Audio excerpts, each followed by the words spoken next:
Assalamualaikum and good day everyone. My name is Kamal Suraya, 20 years of age. I am a freshman at the College of Education and currently taking up Bachelor of Secondary Education major in Mathematics. So today I'm going to discuss about preschoolers' physical development. A child reminds us that playtime is an essential part of our daily routine. By Anonymous. So this saying explains that when we are seeing a child, it reminds us our moments when we are young. So a child serve as a reminder for us that playtime is a very important part in our daily routine because it teaches us on how to solve a problem, and we are free from stress, and it exercises our mind. And also, not only it exercises our mind, but also physically it can exercise our body. So when we say preschoolers, years before formal school begins, covers 3 to 5 years of age, very important times as it lays foundation to later development. So preschoolers is yan yung batang at age of 3 to 5 years. They cannot go to formal school because hindi pa sila pwede. So, ito yung pinaka-importanting stage ng isang bata kasi ito yung nagiging foundation sa kanyang development. Significant changes in physical growth. Physical growth still increase in the preschool years, but it is much slower in pace than in infancy and toddler. So, ito yung mga importanteng changes or pagbabago sa physical growth ng preschoolers. So, number 1 is yung physical growth ng preschoolers is still increase, pero it is slower kaysa infancy, yung mga sanggol, and toddler. Toddler is yan yung 1 to 2 years old na bata. Second, at around 3 years old, preschooler move from baby-like to more slender appearance child. So, pag naging 3 years old na yung preschooler, they move from a baby and transform it into a more slender. When we say slender, payat. They transform into more slender appearance child. Third, preschoolers have their center of gravity at a lower level, right about near the belly button. This gives them more ability to be stable and balanced than the toddlers. So, yung mga preschoolers, mayroon din silang tinatawag na center of gravity. So, that is located near the belly button. So, itong gravity is siya yung nagbibigay ng stableness and balance sa isang bata. Like, for example, kung paano siya maglakad. So, ito yung nagbabalanse sa kanyang katawan. Fourth, preschoolers from unsteady stance of toddlerhood to a more steady bearing. Preschoolers move more successfully than the toddlers. So, yung mga preschoolers, galing sila sa unsteady stance, meaning nung mga 2 years old pa sila, hindi sila makalakad ng dire-diretso. Kasi, yun nga, unsteady yung balance nila. Tas, ngayong naging 3 years old naging 3 years old na sila, steady na yung kanilang balance pag sila ay naglalakad. Kaya tinatawag itong they move more successfully than toddler. Yung toddler kasi, di ba napansin nyo, pag naglalakad sila, ang bilis nilang matumba. So, yung sa preschooler, dire-diretso na sila. Parang nababalance na nila yung kanilang katawan. By 3 years of age, all primary teeth or what they called baby teeth are in place. By 6 years of age, permanent teeth begin to come out. Good dental hygiene is must. So, yung preschoolers, pag sila ay 3 years old na, dyan na lalabas yung kanilang teeth o mas kilala sa tawag na baby teeth. So, usually, maliliit yung mga ngipin nila. And then, pag naging 6 years old na sila, doon na lalabas yung permanent teeth nila. So, yun na yung magiging teeth nila panghabang buhay. So, we must teach them on how to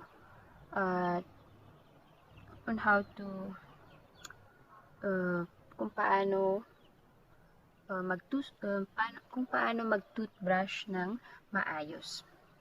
Kasi, yun na yung magiging teeth nila panghabang buhay. So, para hindi masira, dapat turuan natin sila. Next is gross motor development. Gross motor development is yan yung refers to acquiring skills that involves the large muscles. Gross motor development is yan yung mga skills ng isang bata that requires large muscles.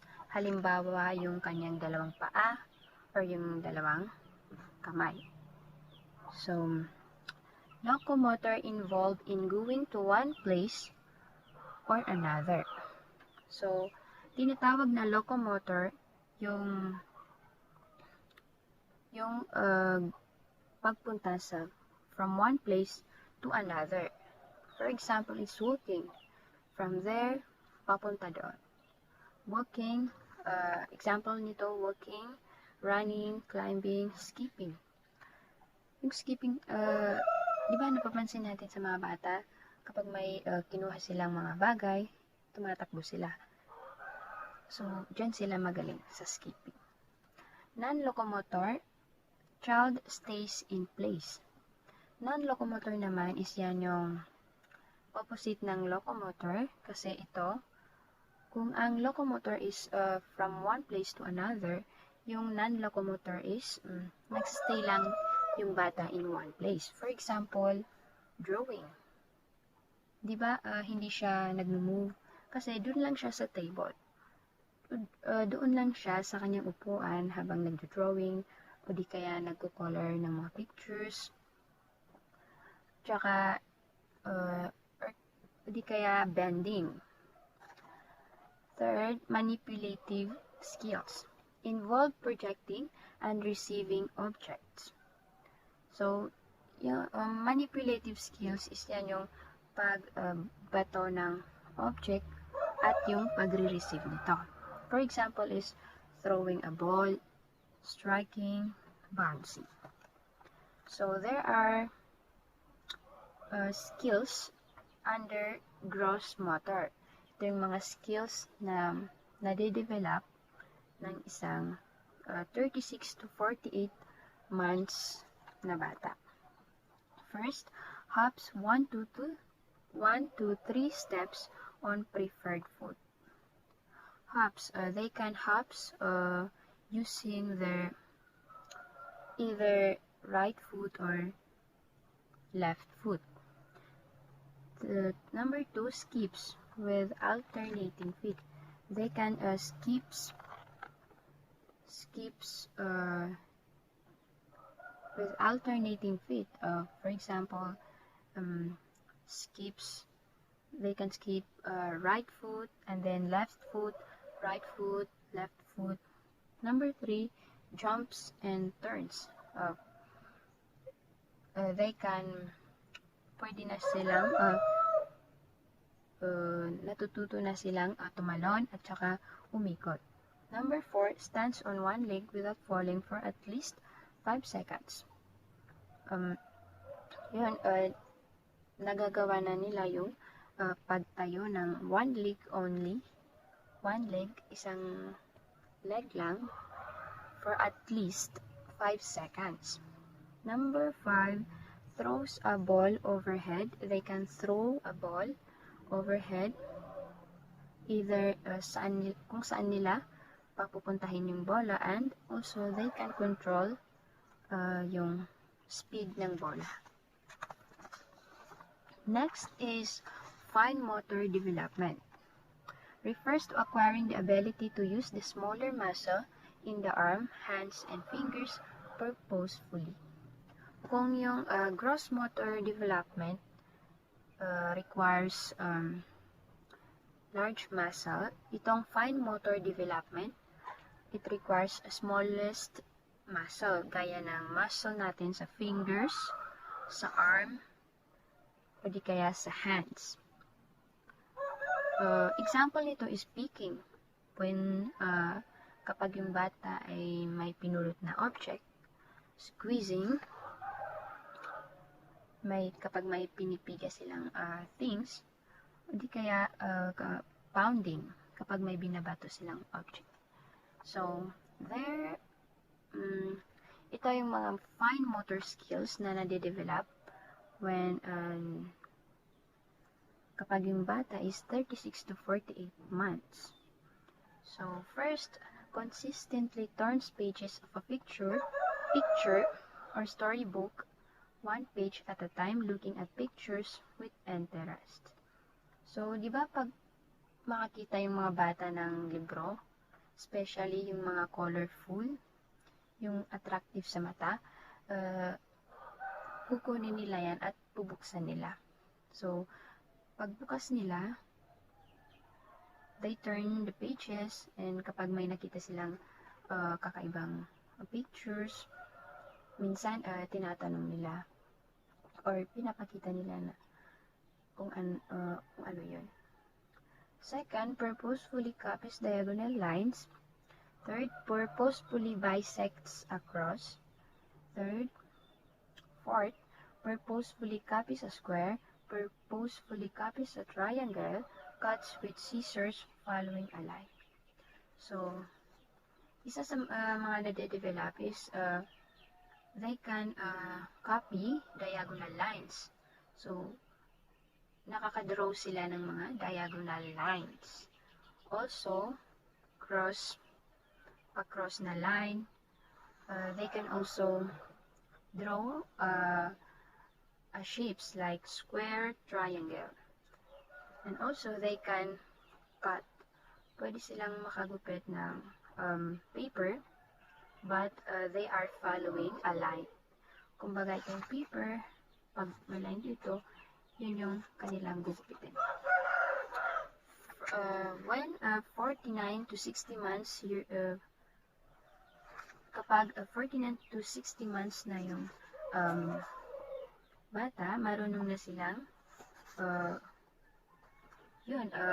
mag-copies ng different basic shapes like circle, triangle, square, rectangle, yung mga basic lang.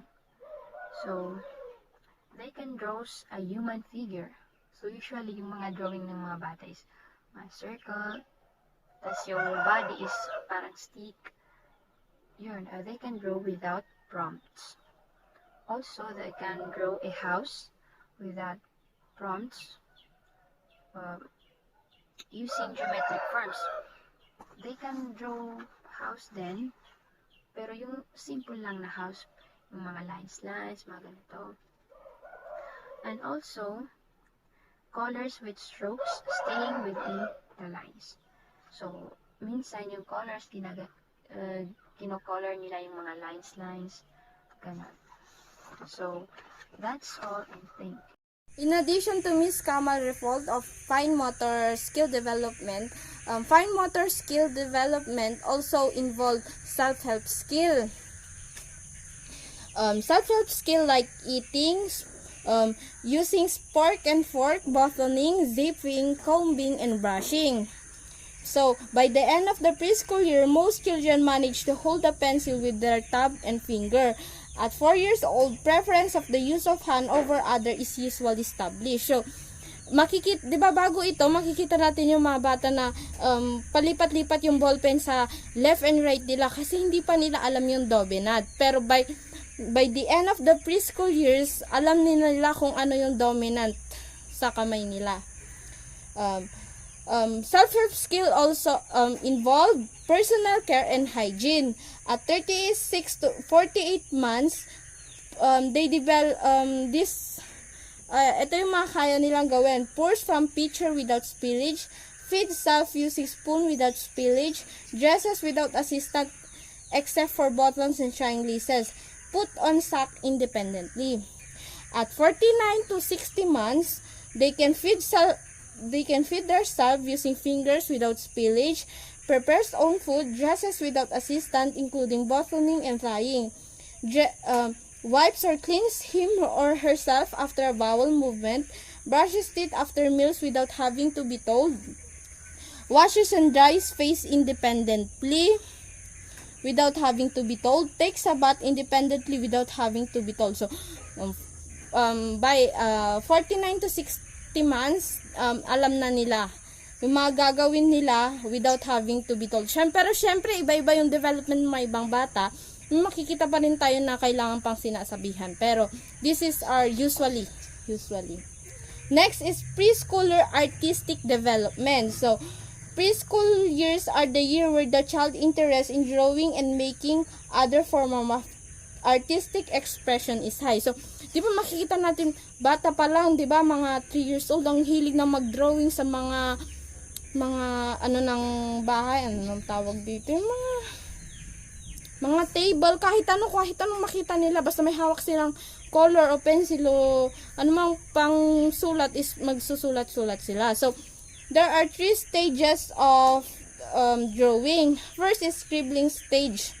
Begins with zigzag 1, then moves later to circular marking. At the end of this stage, children may start to name his or her drawing. So, may mga bata na zigzag pa lang, mga circle pa lang yung dinodrawing nila, kaya na nilang sabihin. Pero, pwedeng hindi or oo na ma-develop. Next is pre-schematic stage. Children tend to give some names to their drawing. Drawing usually are human portrait with basic elements like arm, leg, hand, and even facial features. So, dito sa pre-schematic stage, nasasabi na nila talaga kung ano yung idodrawing nila. Like, tao yun, ganon, heart yun, square yun, masasabi na talaga nila. Third is schematic stage. Children usually draw from experience and exposure. Drawing may include human, trees, and other nature yun. Di ba makikita natin yung bata na ang hilig mag-drawing ng mga bundok, tapos may sun sa gitna ng bundok, tapos yung mga ano nila, yung ibon nila is ganon. Ba, napagdaanan natin lahat yan. So, ganon din. Ganon ang schematic stage. May mga tao na may nature na din. Kasi, yun yung na-experience nila. Yun na yung nakikita nila. Next is preschooler nutrition and sleep. Preschooler nutrition has far-reaching effect on her physical growth and development. So, yun. Kailangan kumakain tayo ng masustansya. Dapat mga preschool kumakain ng masustansya kasi ang laki ng effect kung anong kinakain nila. Makikita talaga sa kanila. What she take is the result of his nutritional status. For instance, if she eat less or does not eat nutritious food, she may turn to malnourished. So, parang adult din, di ba? Kung anong kinakain natin, kung nutritious ito, healthy tayo, ganon din sa bata. Kung hindi sila kumakain ng sapat, magiging malnourished sila or underweight. Pag naman nasosobrahan sa junk food, chocolate, magiging obese, tapos overweight. Ganon din sa bata. Magre-reflect sa kanila kung anong kinakain nila. Every year in school, there is nutrition month. Aim to advance good nutritional habits. So, yun. Alam natin sa July, di ba? Nutrition month. Tapos, mga organizer nagpapakain. Then, di ba, sikat na sikat pa yung kantang makulay ang gulay sa sinabat buhay, ganun. So, yun. Next is, sleep are very important to preschooler. They should sleep 10 to 12 hours each day. So, diba, sa adult naman, 7 to 8 hours each day. Sa preschool, 10 to 12 hours. So, dami mga preschool na hindi sumusunod dito. Pero, sleep are very important kasi pag natutulog sila, during sleep, especially in the dream state, growth hormone are released. Blood supply to the muscle are likewise increasing, helping them regain energy. So, during pag natutulog sila, yung growth hormone rumilis. Kaya nga sinasabi nila, matulog ka para tumangkad ka. Kaya nga sinasabi nila, kaya hindi ka daw matangkad, hindi ka natutulog ng bata. So, this is true. Dapat matulog ang mga preschool year para tumangkad. Kasi sa pag natulog doon, nagre-release ng growth hormone. And, syempre, pag natulog ka ng sapat, masigla ka kinabukasan, and marami ka ma-answer sa teacher mo. So, that's all.